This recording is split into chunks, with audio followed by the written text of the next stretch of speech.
That we have Robin McClellan, who's a private practice consultant. She's also worked with the Puget Sound Regional Council, helping to develop Vision 2040. And before that, she actually wrote a couple of guidebooks for us on citizen participation planning. And in her spare time, she is a planning commissioner. So she's a planning commissioner with the city of Shoreline. And she has served there for 8 years. She has a master's degree from University of North Carolina at Chapel Hill, and she's former president of the Washington chapter of the American Planning Association as well. Robin McClellan. Thank you.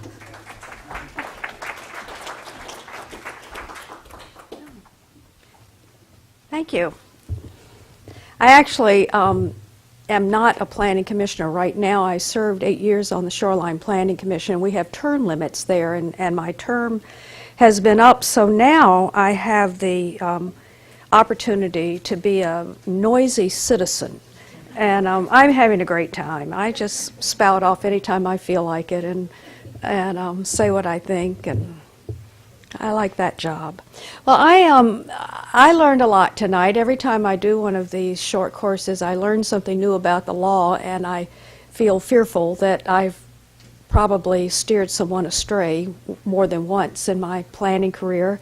And I like the refresher on the Growth Management Act and all the things you need to know to do your comprehensive plan. But I'm going to talk tonight a little bit about just the roles and the job of being a planning commissioner, how you might get the most out of your experience and out of your meetings.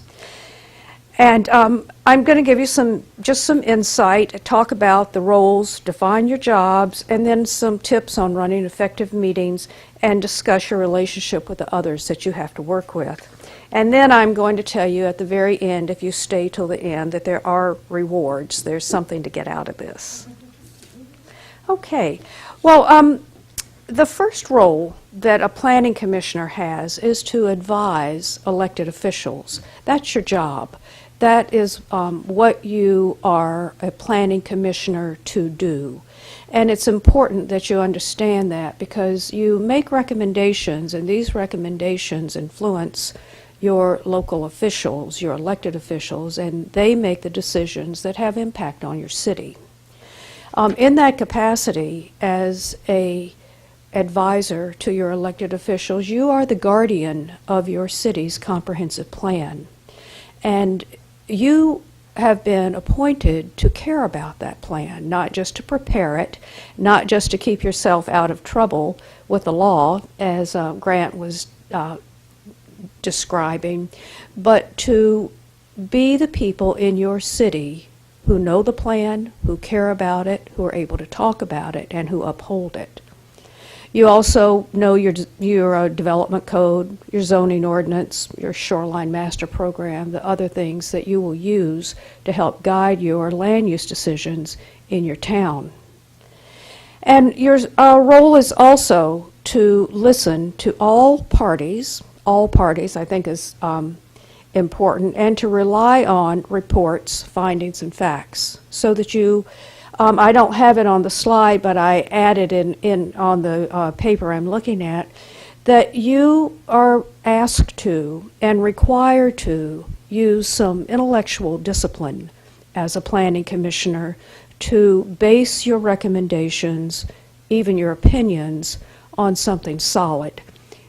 In other words, it's not just what you think, but it's what's best for the city. It's very important, also your role is to forward well thought out recommendations that reflect community participation, as Onisa was discussing, professional advice, what you get from your staff, and your commission deliberation. And what you bring in your commission deliberation is your own understanding, your knowledge of how your city works, what your neighborhood can tolerate, what your friends think about something that's going on, and that's in addition to the other things that you will be using for your consideration. All of these things will provide the groundwork for the decision that's going to be made.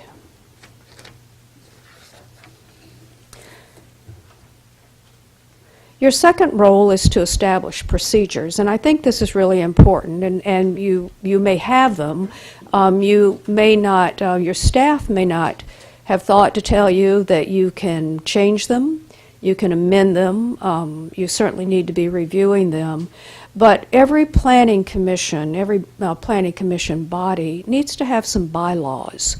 You need some meeting procedures that you use to govern your commission itself. You will establish how many members you have. I think in Marysville I learned that you can have a planning commission a planning commissioner who does not live in the city of Marysville. In some cities, everybody has to live within the city limits. That's something that can be decided at the local level, at the planning commission level, with the consent, I'm sure, of the city council. Your bylaws will talk to you or explain to you your terms, the rotation of speakers, and it also, your bylaws may say this, if not, you need to know this, that a planning commission is not constituency-based. It's important to understand that you're not speaking on behalf of a specific group of people or a specific type of issue, but your job is to look at the broad, wide, kind of 30,000-foot level for the city, which is different from an elected official. An elected official may very well be constituency-based, and so distinguish yourself from that. And you need some ground rules. Every now and then, Grant told us earlier that you may have a meeting, you know that people are going to come ready for bear. I was about to say bearing arms, but forget I said that. It's too likely these days. But you may know that there's going to be a controversial issue on the agenda. People are going to becoming in a foul mood, and so it's always important, and you can do this on a meeting by meeting basis. You can and I've, as a commissioner and as a planner, I've been in meetings where we hung the ground rules on the wall.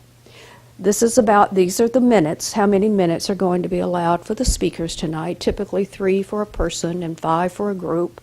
We're going to agree on some protocols, such as when a proponent finishes speaking, there will be no applause. It's very important not to allow applause in a meeting. It can be disruptive. Often you might say sometimes in your ground rules, and remind the speaker, such as I am speaking to you, remind the speaker to speak to the Planning Commission. The speaker is there to address the commission. If the speaker turns around and starts speaking to the audience, kind of getting the audience fired up, you can have a ground rule, and your chair can say, "Sir, would you mind addressing the commission?"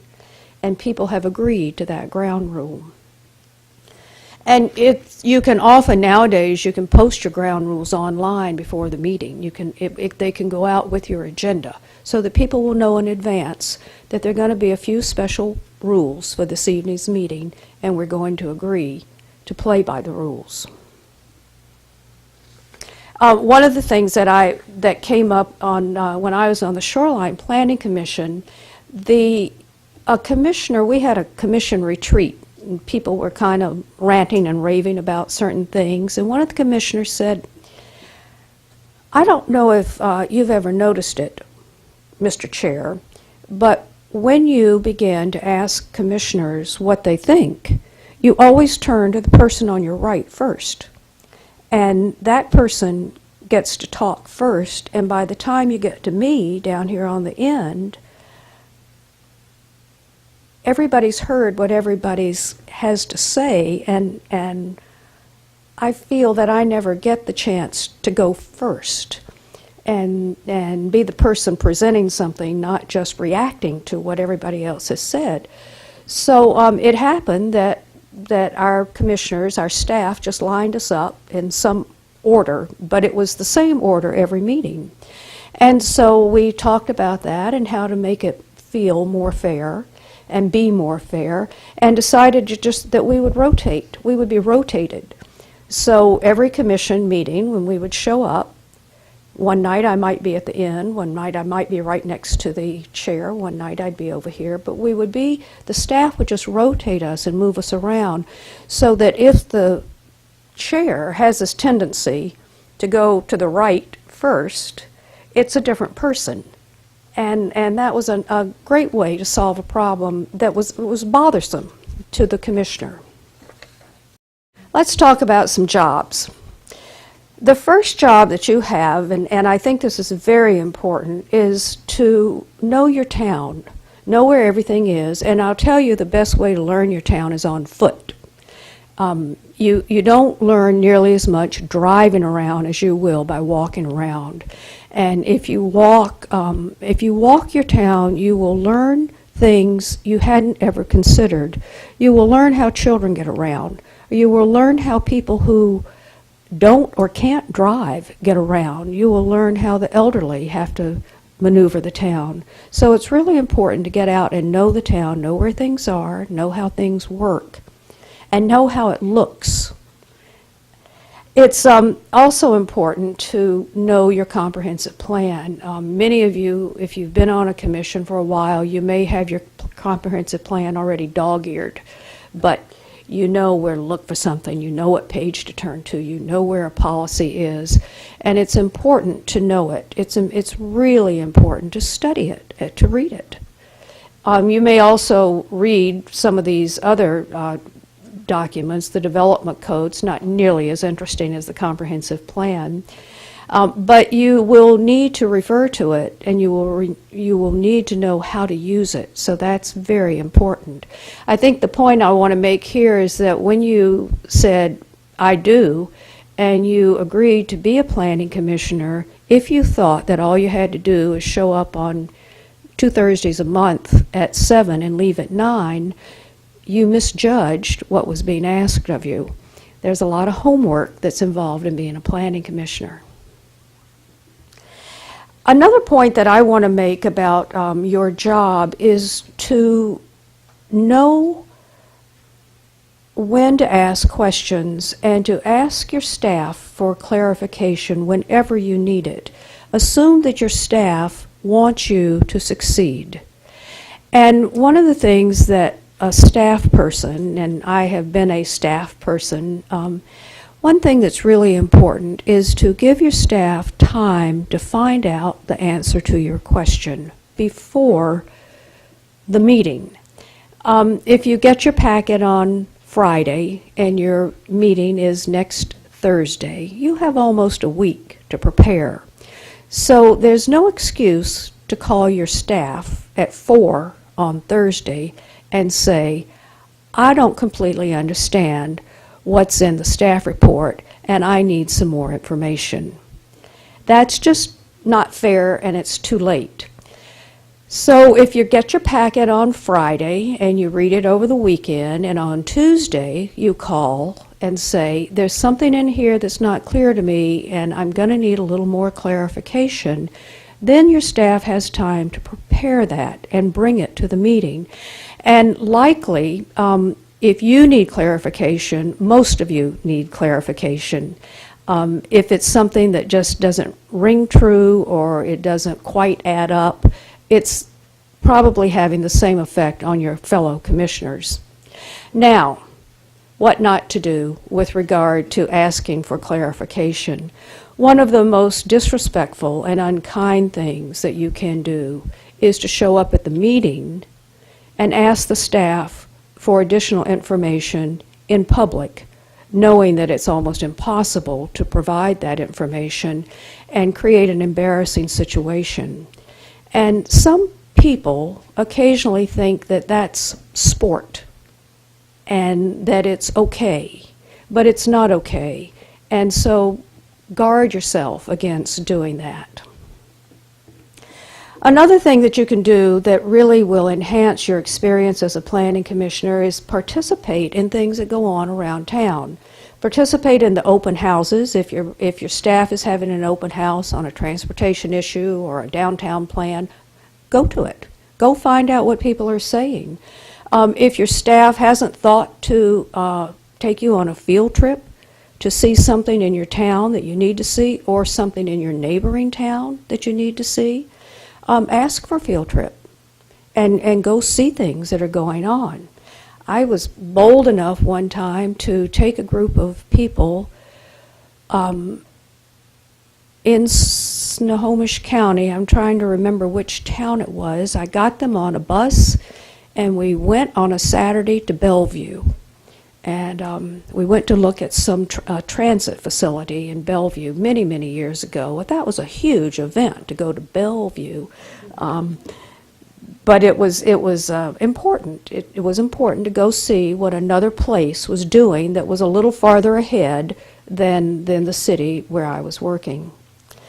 Ask your community for feedback. This is incumbent upon you to know all that you can know, and ask your friends, ask your family, ask the people in the grocery store, ask anybody that you feel comfortable asking what they think about something that's going on, maybe a proposal, maybe something that's been in the paper. You know now what's off limits with regard to quasi-judicial, but everything else is pretty open for discussion.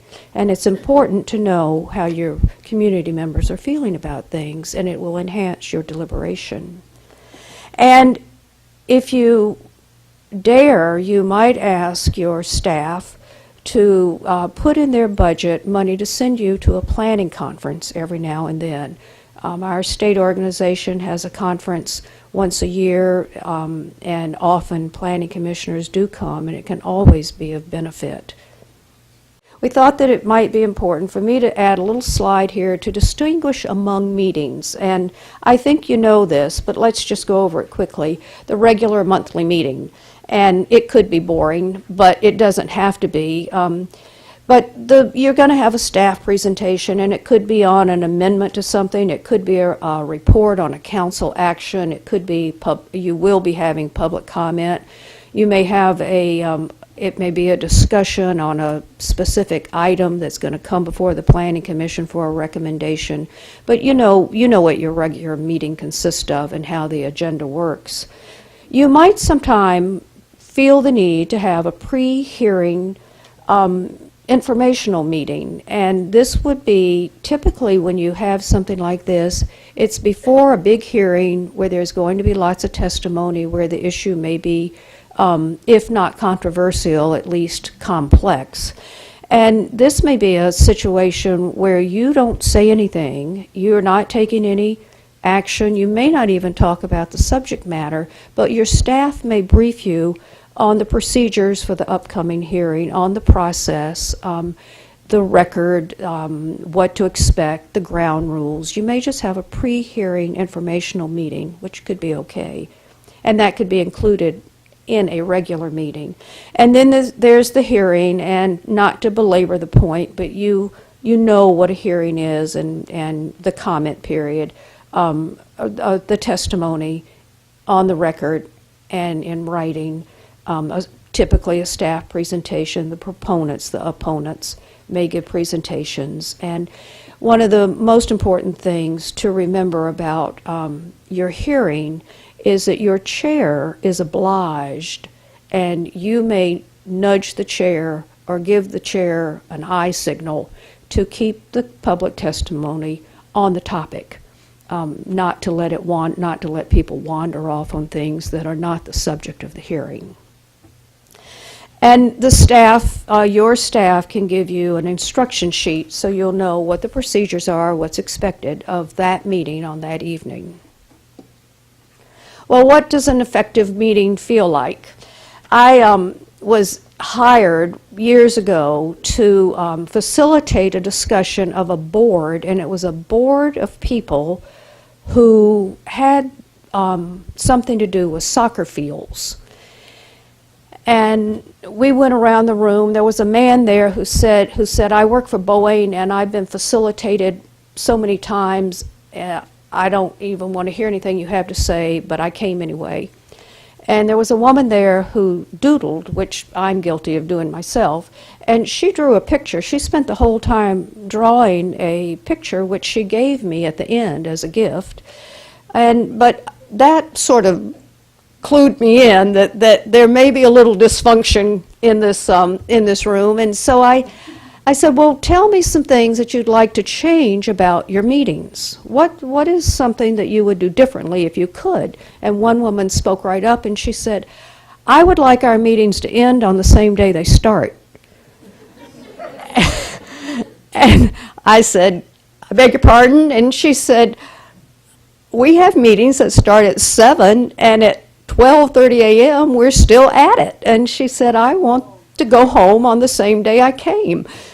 And so it is possible to do that. And typically planning commission meetings may not go on and on and on into the evening, but you can manage the use of your time and you can make your meeting effective. I also worked for a small town once, and our planning commission chair was a very confident woman who would see the commissioners coming in the door with their packets unopened. And she finally said in the meeting, in public, if you get to the door and you haven't even opened your envelope, turn around and go home. And it was so startling, but she had become really tired of having commissioners sit down, open the packet, begin to look at what they were supposed to do for the evening, and it did everything to keep the meeting from being effective. So there's no excuse for coming unprepared and really ready to deliberate, ready to take action. Whatever is required of you, whatever the agenda tells you you're going to do that night, come ready to do it. And this means reading everything and asking questions ahead. And if you know you're not going to be ready, you need to let the chair know or let the staff know. I can't move forward on this. I don't know enough. It's also important that you can ask your staff to estimate the time needed for a discussion, and then you can kind of stick to it.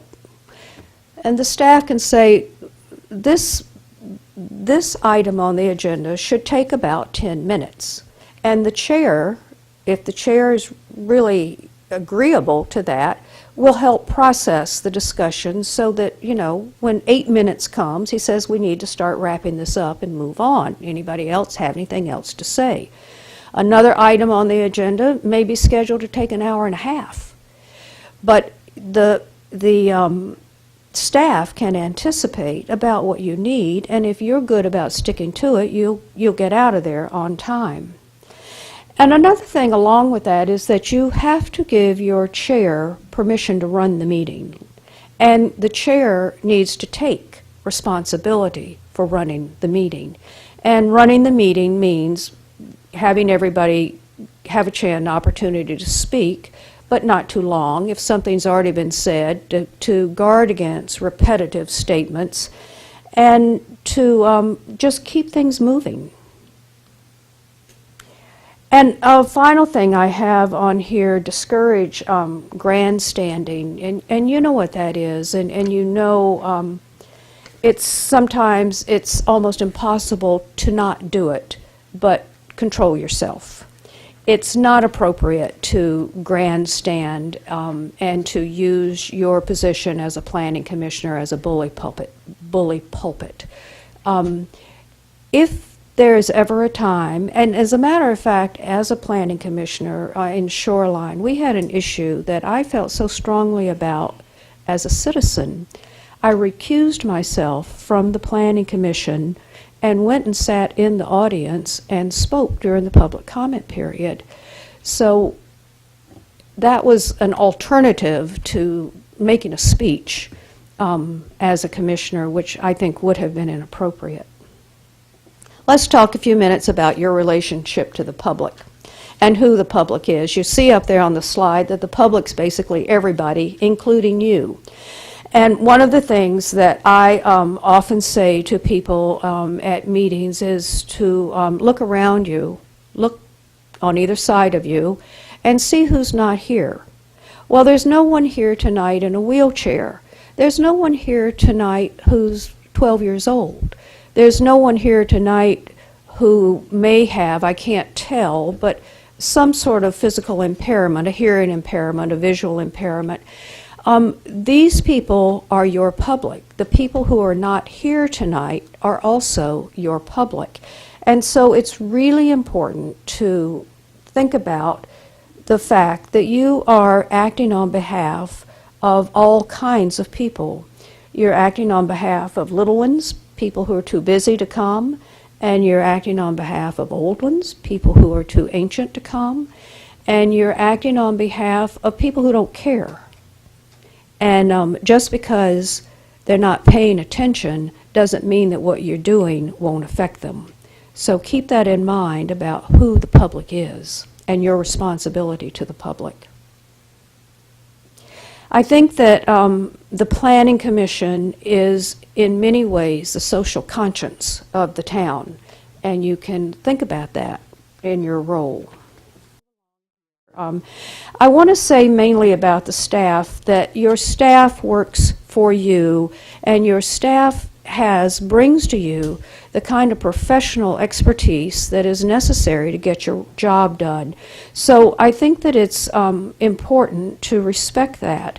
Also, right on here I have that it's important to recognize that the staff has many other things to do besides just staff the Planning Commission. So their time is not exclusively yours. You share them with other things and other people. And so be respectful of that. Your packet. Just a couple of comments here. We've been over these things, but the staff report, and you know what a staff report is, what it may include, what might be in it. And that may be distinguished from something associated with a quasi-judicial hearing that includes facts, findings, and conclusions. That's a different kind of document. The record, which is something that moves forward. And then environmental review, you may or may not have to handle SEPA documents, but there's several different kinds of documents and reports that you might confront as a planning commissioner and need to know how to read and how to respond to and how to handle. I want to make sure we do this at the top. Remember that the City Council appointed you. You may have competed, had to apply to be a planning commissioner, and you may have been chosen out of a number of people who applied. So think of yourself as having been selected for a specific purpose and that you have been appointed to do a certain job. And then understand that your council trusts that you know how to get your job done. So you have an obligation to the people who appointed you. You might from time to time find that a joint meeting with your city council and even your other boards and commissions is a good idea. If you don't do it, I recommend it, just as a way to communicate, talk, get to know each other.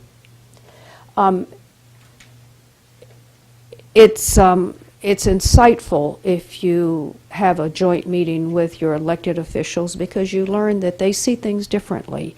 Where you are responsible for the long-range view of your city, elected officials also often are dealing with the immediacy of running a city, and so you may come to the same thing from a different point of view, and you may have different objectives in accomplishing what's required. Finally, let's talk about some rewards. I think that it's really important to know that it feels good to be charged with planning for your community. If you're new at it, you're going to get a lot out of it. If you've been doing it, like your chair back there, he can't even remember how many years he's been a planning commissioner, but he's getting a payoff or he wouldn't keep coming back. So there are many things to look forward to in your role as a planning commissioner. You're keepers of the community's vision for now and the future, and you are an important link in the legal process and other processes. Sometimes the most important thing you do one night may be to keep something from happening that isn't good for the town. And people won't even know you did it, and you'll never get any credit, but you'll know. It's important to know how the city works, and then especially in conclusion, I'd like to say that typically in the old days, and there was something called the ladder of participation, and people would move up the ladder to attain an elected position, and you might consider that being on the Planning Commission is training ground for running for elected office. And all that stands between you and getting elected is like doorbelling several thousand people. The question was the reference on one of my slides about the rolling email meeting. And Grant touched on that, about the legality of such a meeting and the caution. And I would just like to caution you also to be very careful about quorums when you are communicating with each other. Now with the social media and technology, as planning commissioners, you know, you get your packet on Friday and you can be talking with, did you understand this? Did you understand that? You can start communicating via email, and these sometimes are called rolling meetings because the two of us, you know, we do, and then you and I do, and then the two of you, and so and pretty soon a quorum has talked inappropriately, and you want to be very cautious about that. And if your staff isn't warning you about that or guiding you, they should. They should be giving you a cautionary warning about the risk of these rolling meetings, these email meetings. Grant, do you have anything you want to add on that? The only thing I would add to that is that sometimes I'm asked, well, is it okay just simply to forward information? If a citizen writes something to me, is it okay to forward it? Does that put us in a position of being at risk of violating the Open Public Meetings Act? And I'll respond to that generally by saying no, but it's when you start to get into deliberations and back and forth emails by and between the members of the Planning Commission or whomever the other decision maker is, where you start to run into problems, because then you have a governing body that's making either decisions or conducting a meeting because they're doing conversations in and among themselves. So you need to be careful about distinguishing between conversations in and among yourselves and just simply passing on information without comment. Yes, Dave asked me to comment just about using your personal email account versus the city's general IT network, and there's a couple of problems associated with that. The primary one being the Public Records Act, and when citizens or others make a public records request, anything that you do that has to do or relates to city business is fair game. And what it results in, if you're using your own personal email account, is the opportunity for someone who's really going to scrutinize what you've been talking about to demand that they review your entire computer and your network. And if you haven't separated your personal emails for non-city business with your personal emails from city business, you're going to end up having to essentially disclose your entire hard drive to scrutiny. The current trend is for most cities to say, look, we know it may be some additional inconvenience, but you should really have an email account for your city business where you log on to the city network and do your communicating that way, and have a system in your personal computer where those emails are forwarded. But it's mainly, in my opinion, a public records issue that creates problems for you individually when records requests are made. No, the comment was made when you hit delete doesn't necessarily mean delete, and that's absolutely true. Current case law has stated that part of a public record includes the metadata and data that's embedded within your computer that may not be available on its face, but still somewhere in the system. And so if a records requestor makes a request for not only the record but the metadata that shows what the evolution and genesis of the email is, that's something that's also required to be produced under the Public Records Act.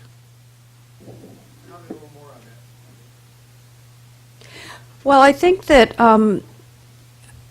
if you think about that, it's in the best interest of your work and for the city that the recommendations that you send forward have a good chance of council adoption. If you think about this, that the city council is working on a police contract, and the city council's working on the budget, and the city council's doing this, and the city council's doing that, and your job was to have public comment on a comprehensive plan amendment, and you've recommended the amendment to the city council.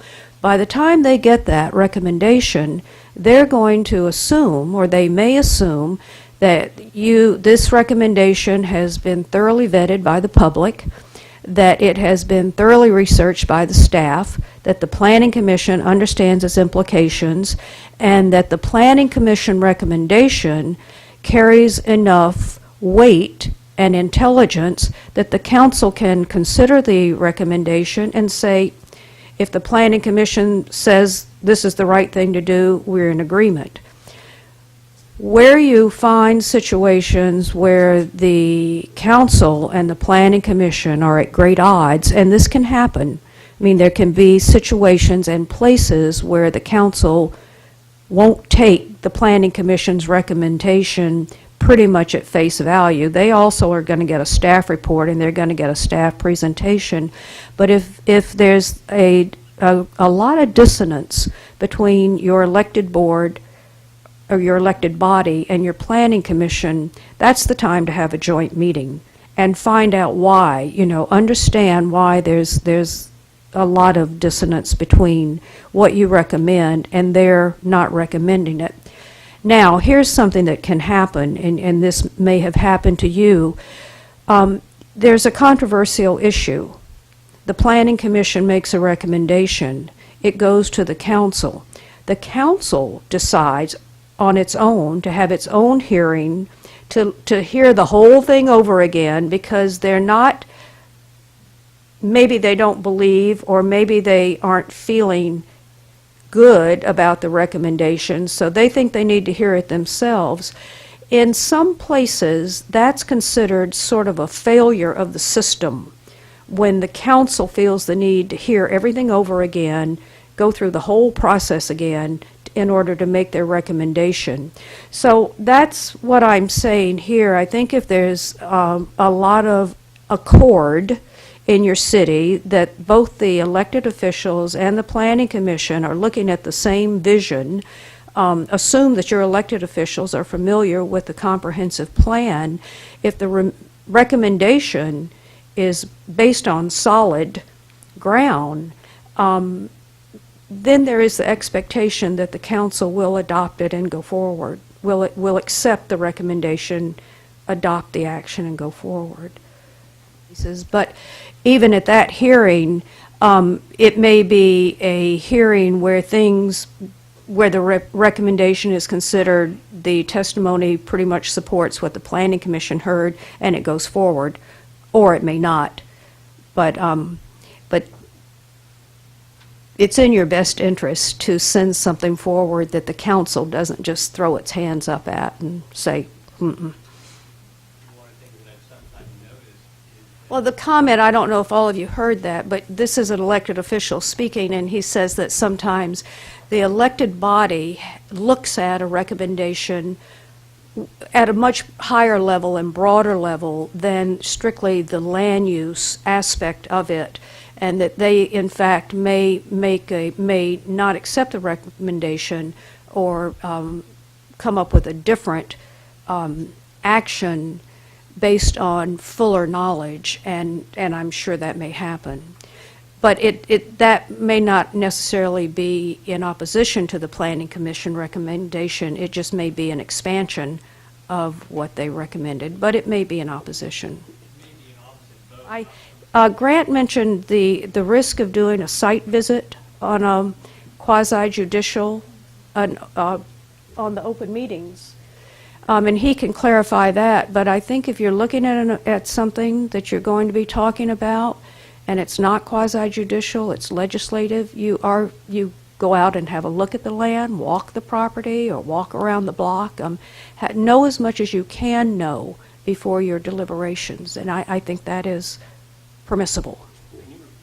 The question was, is it okay before you take action on a comprehensive, before an action's been proposed on a comprehensive plan, if it's okay to talk to the community and to talk to other people about the proposal? Is that about visions and ideas, about what people might like and what they might think about it? Yeah. The only thing I would add to that would be to clarify that if the action that's going to come before, say, the Planning Commission in the future is clearly a legislative type action, and like I said in my presentation, that's one of the first questions that needs to get asked. What is the type of action that's going to be taken? If it's a legislative type of action, I agree entirely with Robin. There can be discussions, deliberations. You can talk with your neighbors and friends at the grocery store because you're not subject to and restricted by the same rules that would apply if there were, on the other hand, a quasi-judicial application that might be coming before you, that it deals with a site-specific application and individual property rights. And so the rules are much broader and much more flexible when it comes to general policy making and legislative actions, such as consideration of issues that are going to encompass your comprehensive plan.